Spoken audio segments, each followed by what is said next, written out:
right, guys, this is Andrew Burnett here with another episode of the Buyer's Box podcast. Today we have Ryan Fitzgerald out of North Carolina on our show. You listeners, if you don't know who Ryan is, Ryan, can you tell everybody who you are? Yeah, sure. My name is Ryan Fitzgerald. I run Raleigh Realty up here in Raleigh, North Carolina. We're a 40 agent brokerage, and we've been in the business, 10, 11 years at this point. Nice. Okay. How did you start? Did you start as a single agent on a team? Yeah, it's a great question. I started in 2015 with Keller Williams.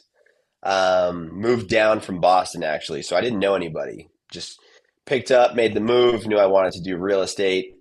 Went ahead and joined Keller Williams because I read Millionaire Real Estate Agent and thought, hey, I resonate with this book. I want to be a millionaire real estate agent. And it had great systems and processes in there that I was like, these make sense to me.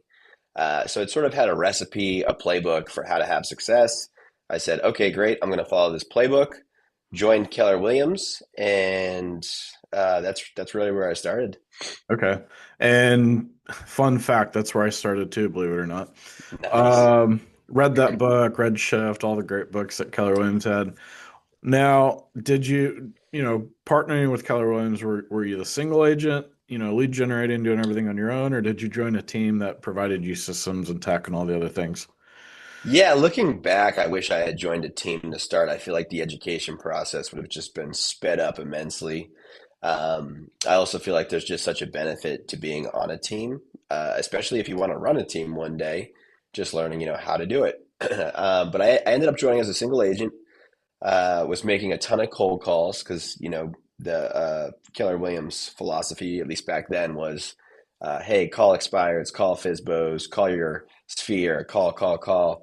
And I was like, I have no problem making phone calls, right? I think I was making 300 calls a day with the Mojo dialer, calling expireds, calling FISBOs. And in my first 3 months, I was getting a ton of listing appointments. Going on these listing appointments, though, I realized I don't have a listing appointment setting problem. I have a listing conversion problem. And looking Mm. back on it, I think had I been on a team, they would have been like, hey, this is how you convert once you walk in the door to a listing. Because I was tapping people on the shoulder saying, hey, how do you do listing appointments? And the people that I was tapping on the shoulder had only been on like two or three listing appointments in their whole career at that point. So I was, getting the blind leading the blind at that point in terms of listing appointments. But certainly I went in there very confident. It stuck with my, full commission, wasn't willing to negotiate. And ultimately, I only got like one out of every 10 listing appointments that I went on. So looking back on it, I kind of laugh and stuff because I did all that work only to not convert. So, Yeah. uh, Okay. So Keller Williams, and yep. where'd you go from there? So after doing the cold calls, making all the listing appointments, and going on them and just failing to convert, I just kind of thought, all right, how else am I going to generate opportunities, right? How else am I going to generate leads? And I said, you know what? I've had this marketing background, this SEO background since I was 18 years old. Let me go ahead and just build out a website and start generating leads that way. So I built the Raleigh Realty website, started the content on the blog, started building out the interior pages, and over time, people started to reach out via the website. So after Keller Williams, I said, "Hey, I'm generating all my own leads here." I joined a paper transaction company for a year.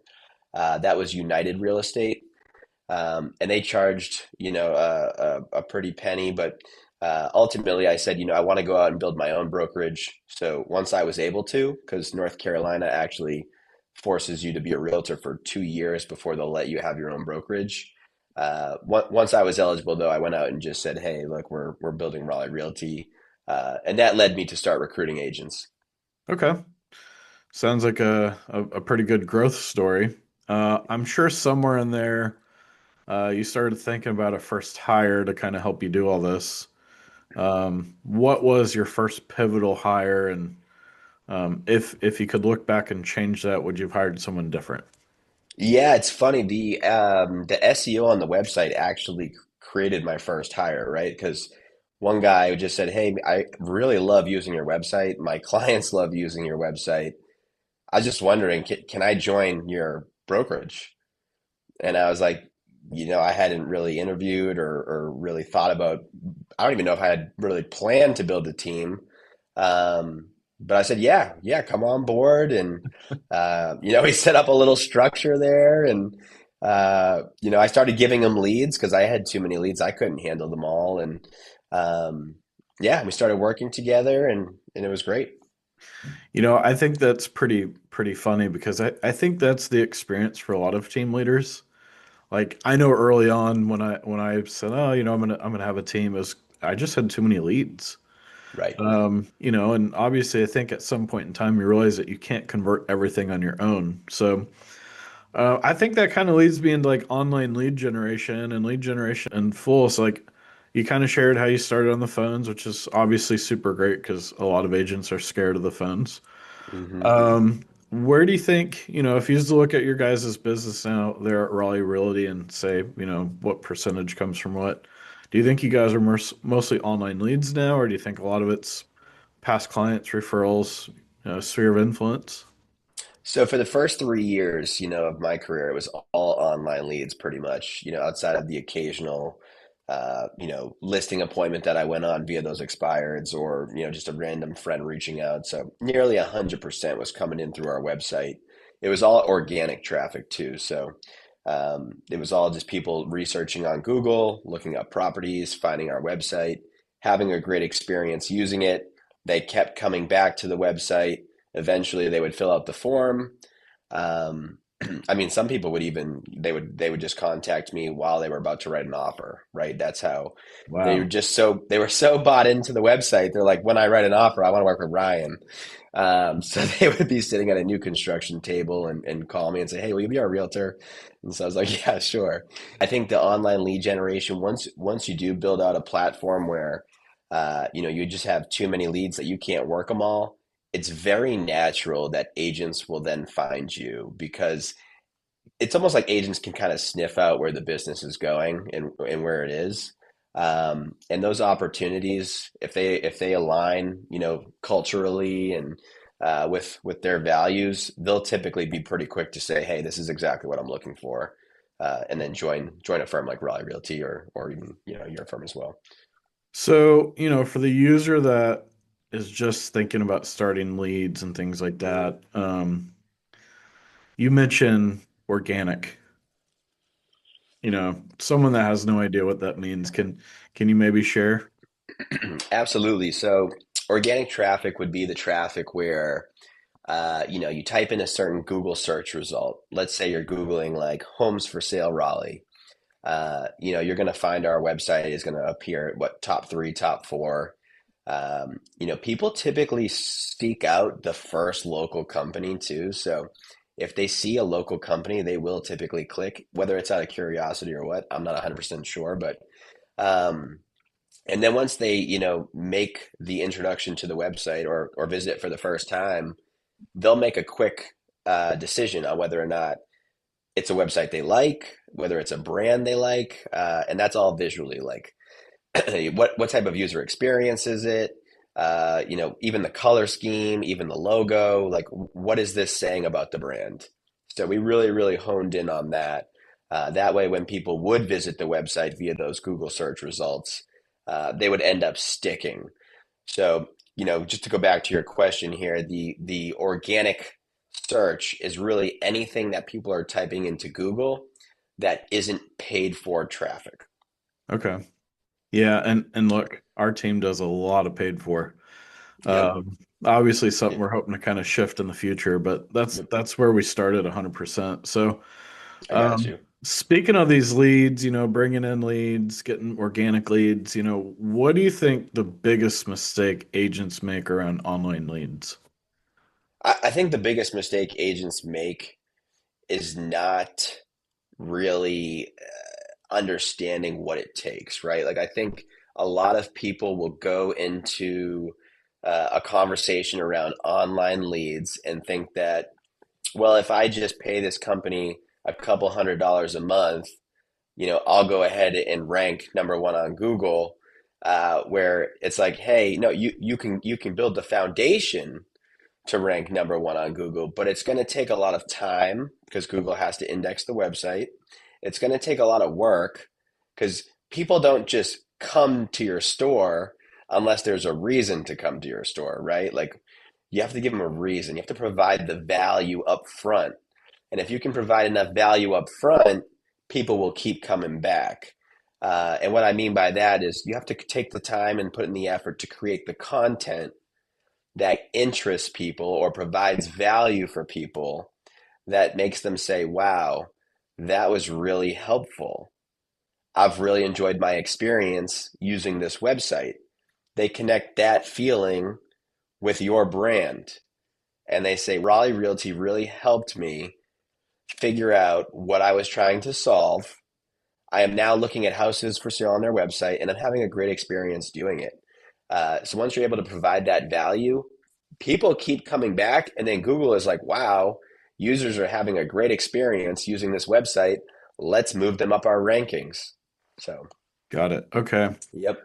What, and this is kind of a spin-off question, but most of the people coming to your website, I know you kind of talked about content, and I think most agents are like, man, what content should I write? And that could probably be a whole nother episode, but do you feel like most people visiting your site is coming to like a blog, maybe learning about Raleigh, or are they landing on a list of homes for sale? Yeah, I would say, well, first of all, great question. Trying to figure out, okay, what is the buyer's journey or even the seller's journey? What are they doing online? How can we reverse engineer their journey or the path that they're taking online so that we can be out in front of them, when it matters most and provide the value that captures them. So what we would do is we would say, okay, who are our buyers? What are their profiles? What questions are they asking? What are they looking for online? And what we found is many people want to know, well, what's the best location, right? Where do I want to live? Like you tell me. So what we do is we craft a list of, Raleigh's top neighborhoods, Raleigh's best neighborhoods, and people love to search for that. Or somebody who might be moving here for a job relocation, or for any reason that they might be moving here. And Raleigh's a big inbound market. We would write an article on what it's like moving to Raleigh or what it's like living in Raleigh. And these are the articles that people will be clicking on and really trying to gain an understanding if Raleigh is the right city for them. And then you can kind of say, look at all these pretty houses for sale in Raleigh.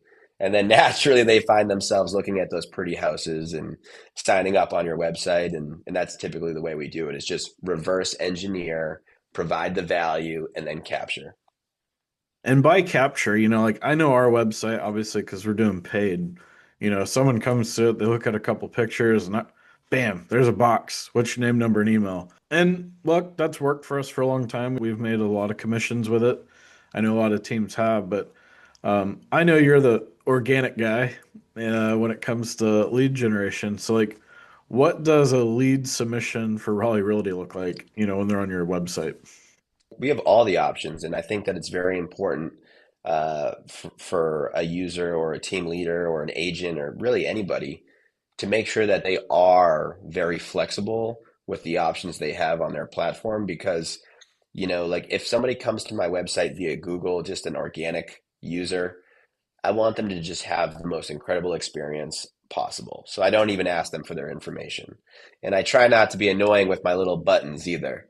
Um, but if somebody's clicking on a paid advertisement, and again, I lean on you for a lot of this too, because you have way more knowledge and skills than I do, but I'm trying to take a page out of your book. So when people do come to my website for, pay or other reasons, I want to know, okay, what type of experience do I want to offer this person, but also so that I'm creating some sort of return on my investment because I just paid for the lead, right? I just paid for the click. What I've found so far is forcing it right away, just to see the photos of the house is typically, the best bet because they might just be coming for that one property. You never know. Right. Yeah, I mean, we have our set, really quick. Basically, as soon as they pop on the site, they click the first slide to go to the next picture. Boom. What's your Box. box? Now, And then we coach our agents like, hey, as soon as that lead comes in, call them. They're on the That's huge. website. They're on the website. They're looking. You catch them in the act basically when their interest is at the most high. And we found that that's lead to the most conversion. Now, I think there is a skill set that allows people to call maybe later on. And I should probably preface that this is for buyer leads. Yeah. Seller leads, we've realized that if you call them right away, you scare them off, Mm. right? I don't know why. Uh, I don't know if it's the rationale of, oh my gosh, I'm putting in my personal information and then someone's calling me right away. But we found out I let them sit for a day. Hey, Ryan, I saw that you're looking for value of your house, you know, a day or two down the road. Are you thinking about selling it? What's got you looking? And asking prompting questions to get responses has definitely been helpful for us. I think a lot of that, and this is just me totally guessing, has to do with emotion, right? Like selling your house is kind of an emotional experience if it's not like an investment property. If it's your actual home, it's like, wait a second, I have all these memories. I have all Yeah. my stuff. What am I going to do next? Where am I going to go? I'm a little scared. Why did I fill out that form? Even, expireds, it's like you call them right when their listing expires. I mean, they could be feeling really bad, or they could be feeling like, hey, I just want to get it sold. You never know. So I wonder how Right. much of that is tied back to emotion. But Yeah. that's a good tidbit. Yeah. Yeah, that's a good thought. We were at a friend's birthday party last night, and the one of the people there, they looked at my wife and we're like, "Oh yeah, we're pretty well neighbors. You guys are across the street from our neighborhood." And um, she basically kind of started talking, and my wife goes, "Well, what floor plan do you live in?" And and she tells her the floor plan, and she starts saying, "Well, da da da da da, it's this, and the upstairs, downstairs." And she goes, "Well, how do you know that?" And she goes, "Well, we're realtors." And her very next question was, "Well, why do you need to use a realtor?" Oh, Right? oh, And super quick, interesting. yeah, it really was. But super quickly, we said, "Well, in what aspect? Is it the seller or is it to buy?" And she goes, "Well, both." And she goes, "Well, I've sold on my own and I've bought on my own." And I said, "Okay, well, let's talk about that." And you know, the first part talking about selling, I said, "Do you feel like you got the most amount of money when you sold?" And she goes, "Well, no." And I said, "Okay." I said, and when you bought your new home, because, yeah, there was an agent on site, but they didn't work for you. I said, "Do you feel like you got the best deal?" And she goes, "Well, no." And I said, "Okay, well, to answer your question, if you're a seller, you should use a realtor to make the most amount of money. And if you're a buyer, you should use a realtor to get the best deal." And she That's goes, right. "Oh my gosh, I didn't even think about that."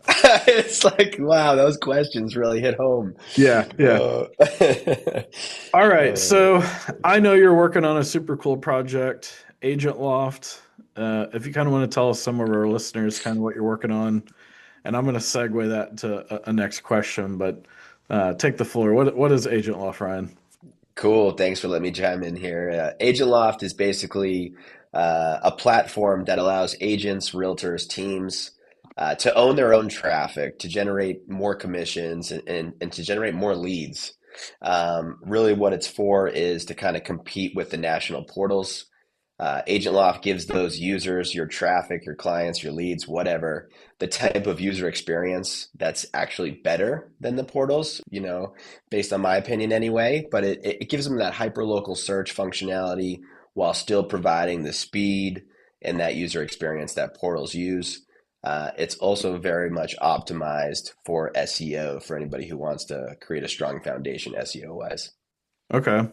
So to kind of segue into my next question, this is whether you're a single agent or maybe a small team that's growing, or, even thinking back, you maybe first starting, if you had a $3,000 a month budget that you could spend every month towards your business, how would you deploy that capital and how would you spend the money? Okay, so if I'm starting over and I have a $3,000 a month budget, I am absolutely investing in a website, whether that's Agent Loft or another provider. Okay. Uh, the next thing I'm doing is I am going to find a way to create as much valuable content as I possibly can. Now, I think with a $3,000 budget, I'm going to do the content myself. I might pay for somebody to do some creative graphics for me. Maybe I'll go to Upwork or something and find a really inexpensive contractor. Then I'm probably going to spend a little bit of money on marketing, whether that's paid traffic or meta ads or anything like that. Um, and then I'm also going to probably, if I don't know anything about SEO, I probably would spend the money uh, on SEO because at the very least, if you do spend some money on SEO with somebody who knows what they're doing, you're at least going to get an education on SEO so that you wouldn't have to spend the money anymore and you could just do it yourself. So that's probably Okay. where I'm taking my 3,000, just give it all to Agent Loft and just let them do their thing. Right. I love it. Okay. So speaking of SEO, and look, I'm kind of asking this question for myself personally. Like, Yeah. w- I often tell agents if you're going to be buying online leads, if you're spending on my personal opinion is Google's the most highest intent. Hmm. I feel like Facebook is getting better. I mean, Meta continues to invest a lot of money to continue to make their leads better, but I've always found that Facebook leads or Instagram leads tend to be not as high quality as a search lead like Meta, or I'm sorry, like Google. So I always tell agents at a minimum spend $1,000 a month on PPC. Yep. I tell them if they're spending less than that, they're realistically throwing their money away. Right. Um, what is that bar, like that minimum entry to like really invest into SEO? Um, See, this is where it gets a little, if you know what you're doing and you want to do the work yourself, it's probably not worth investing much. If you don't know what you're doing, or maybe you think you know what you're doing and you know enough to be dangerous, I would probably still invest if you know somebody who really has already done it, somebody who knows what they're talking about. Um, Again, anybody who signs up with Agent Loft, I really just want to help them. So I'm willing to help in ways where you wouldn't even have to pay a consulting fee or anything like that because I will just give you all of my best tips and tricks. A lot of it comes out of the box with Agent Loft anyway because we have stuff like dynamic page creation, and I won't get into all the other SEO tricks that I have there, um, but yeah, there's a lot that already comes out of the box with Agent Loft. It's probably $10,000 worth of SEO out of the box, if not more.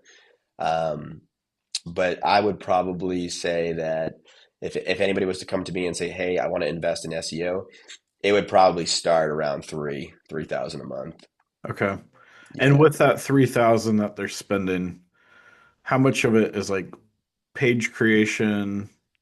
I mean, what's being spent with the 3 grand? I guess the best way to put it. Yeah, and just to be clear, I wouldn't be keeping the 3,000, right? I would be Of going ahead course. and building up those resources where I would be paying, hey, let's get a professional logo. Let's get if it's a new website with no logo, we would be using resources to get that professional logo. We would be getting the blog content generated. We would be getting the foundational pages, like the main city pages, built out in a way where uh, internal linking is very strong. The readability and the crawlability is very strong. If you have any YouTube videos, like I think that would be great to put on those pages as well because that's just extra authoritative content. Um, but yeah, that's definitely where I would start is just building out as much content as possible. Okay. Okay. All right. I got some rapid fire questions for you, and we'll kind of wrap up this episode. But Let's go. best CRM, It's follow up, boss. Fault Boss. I agree. Yep. Yep. What is the number one daily metric to track in your business, in your opinion? Ooh. Okay. I track organic clicks. That's my favorite. Okay. Okay. And I know you mentioned a book already, but is there any other book that changed your life, whether as an entrepreneur, as a business owner, as a father, anything like that? So, I personally really enjoyed Rich Dad Poor Dad by Robert Kiyosaki. Buying assets instead of liabilities. I just think that book has really helped me sort of shift my mindset around, where I use my money to invest. Instead of saving it in my bank account watching inflation just eat away at it, why don't I put that money to work for me, whether it's investing in rental properties, stocks, in my own businesses? So, I definitely sit on enough cash where I'm going to be fine, Smart. I'm very, yeah, where I'm going to be fine in the event that something bad happens. But certainly, like for instance, my rental properties, I just pulled out, a ton of money from all my rental properties so that I could go ahead and invest more money into building Agent Loft. Okay. Do you Yeah. cash out refi? Yes, I did. Yep. Yep. Yep. We do Yep. a ton of those. Those Yep. are a great vehicle That's to fund things. great tax strategy. Yeah. All right. Well, Ryan, last question for you. What is a good 5-year vision for Raleigh Realty and Agent Loft as a whole for you? So, it's funny because we started this and I was thinking, I already know the 5 year for Raleigh Realty, right? It's 2030 or, I guess 2031 now, but we want to be at 100 agents doing 1 billion in volume. Whoa. Yeah, so that's what, 10 million per agent. Um, and we're already at 40 agents, right? So we're definitely hiring slow because we only say yes to about 10, maybe 5 to 10% of agents that interview with us. And um, I'm starting to think that we may end up closer to 150 agents, 100 maybe even 200 by 2031.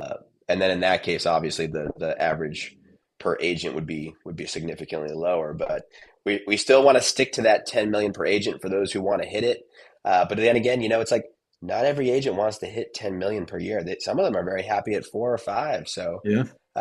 it's just all about hitting the mark where we're growing, we're bringing in enough agents where we can keep the culture very tight, very aligned, but also where our agents are just like, I love being here. You know what I mean? Yeah. So that's really where we're headed. And All right. for Agent Loft, hopefully I've sold it by then, man. I don't know what's going to happen, but certainly, 5 to 10 years down the road, I think, 1,000 users, 2,000 users, that would be a lot That'd of be fun. incredible. That would be a lot of fun. Yeah. That'd So be a whole nother like full-time job. yeah, that's exactly what it is already. Get to hiring Ryan. I know. That's the other thing is I got to build out some more leverage. So that's where we're headed next. Yeah, we got a couple people joining the Agent Loft team who are very, very good. Excited about that. Awesome. Well, Ryan, I really appreciate having you on the show.